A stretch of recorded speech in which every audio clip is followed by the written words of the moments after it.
I think for me, one of the messages that I want to get out there is hopefully for somebody who's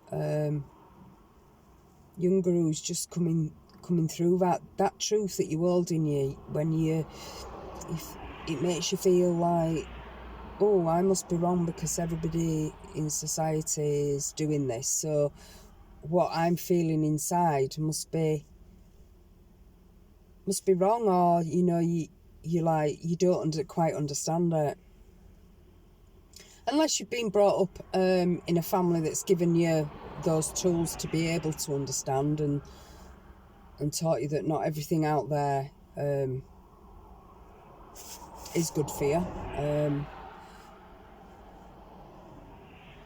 But if you've come from a background where everything that's out there is acceptable and it's just is it's just there, it's what everybody does, I just want to say to you, don't go against your truth. Try and, as much as possible, listen to your truth. In fact, totally, if you can, and don't just follow the crowd. And I know that's a difficult one, because we feel that we want to be accepted, or we want to fit in, or it's another thing that's false. The person that you're best being true to is yourself. Just be true to yourself, true to who you are, true to what you want. If something doesn't sit well with you, say no. I think a lot of us struggle with that. No. And we should be able to just say no and nobody question that, but we generally have people that, oh, why? Or, come on, or give you that, no. No. And that should be it. I'm learning that one, and I say that word more now than ever. No. If it's not right for me, it's not right for me.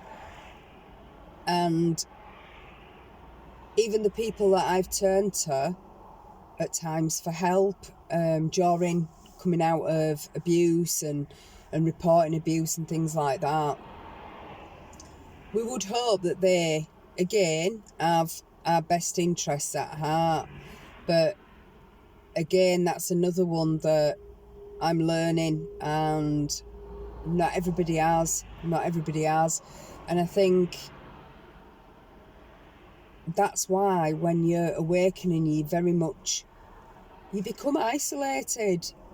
People don't, I know for me, I lost a lot of people. Nobody understood me.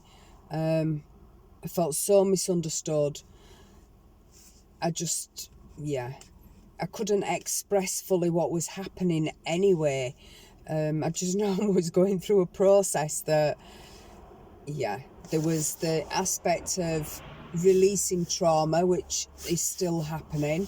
So releasing all that trauma, dealing with what is true and what isn't true to me, and applying that to your life. If somebody opposes that, it doesn't, and this is another struggle that I feel that we have in society. Your truth is your truth, and we tend to have others opposing that, because if it's not part of their truth, they're like, well, one of us has got to be right. Nobody has to be right or wrong. It is your truth. Doesn't mean you're right, doesn't mean you're wrong. It's your truth. So your truth is your truth. It is right for you.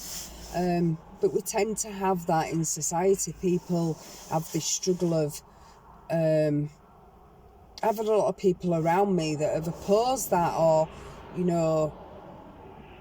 tried to dampen it down as to sit within society.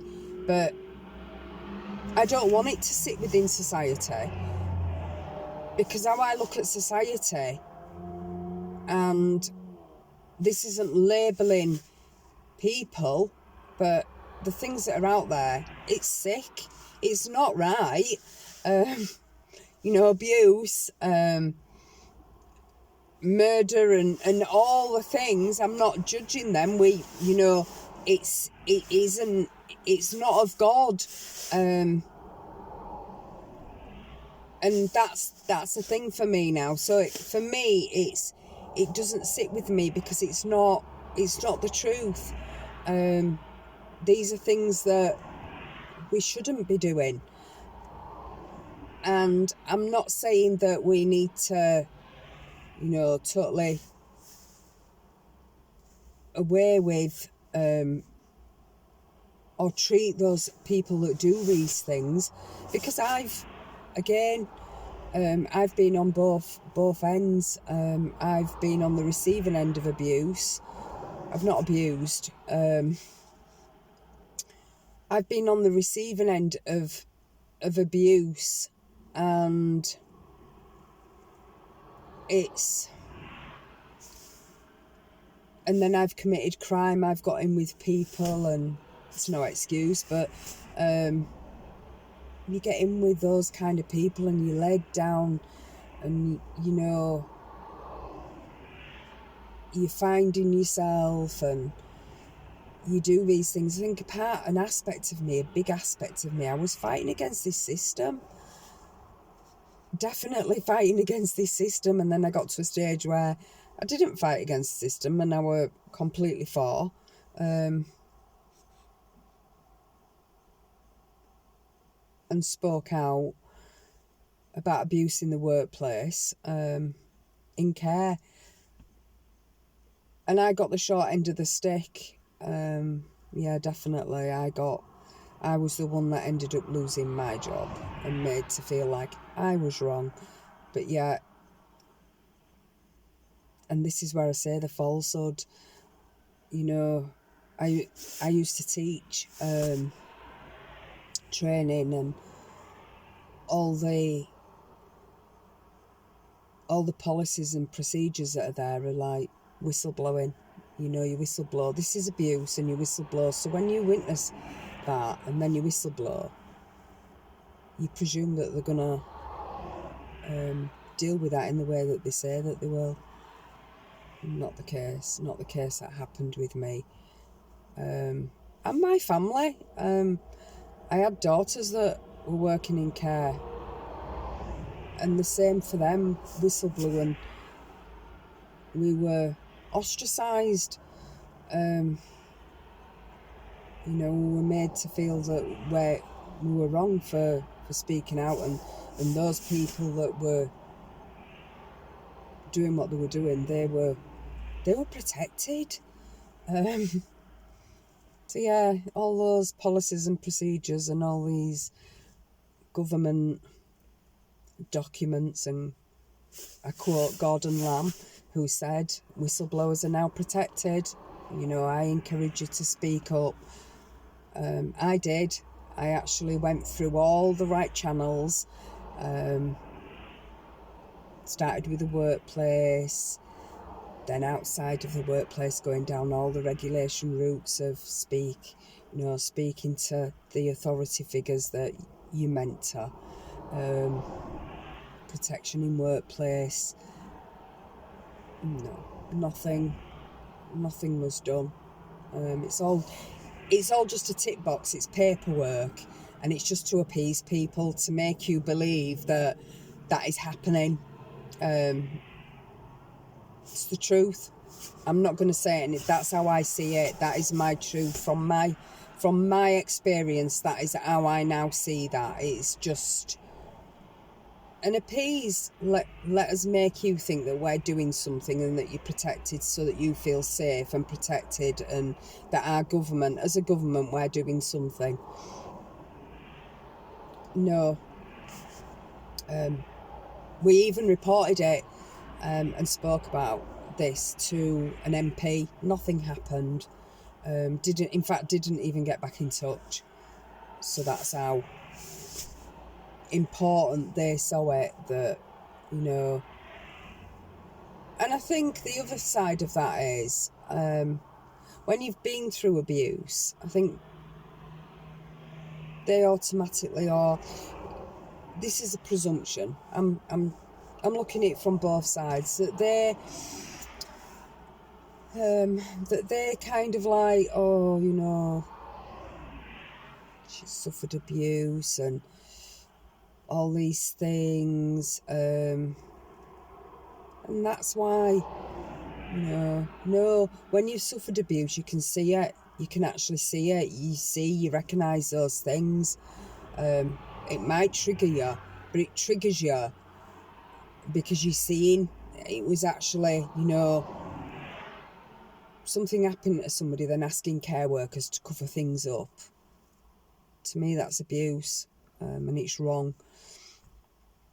So yeah, all the falsehood, it's just getting things out there. I want other people to speak about this, because the thing is, whenever we're all keeping quiet, whenever we're all being gagged, so to speak, and told to keep quiet, it's never going to come to the forefront. Well, I say it isn't. It is, because there's consciousness.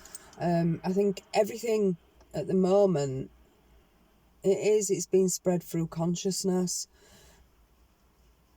But if anybody else out there has recognised all these things that now you see totally different, you see it on a totally different angle, or if you've got any questions or anything that you'd like me to speak about, then please put it in the question or comments box, and I will. I'll reply, or I'll speak about anything that you'd like me to speak about. I hope you all have a really, really blessed day, and stay strong in your faith, and don't let anybody take you away from your truth. Your truth is your truth. Thanks for watching.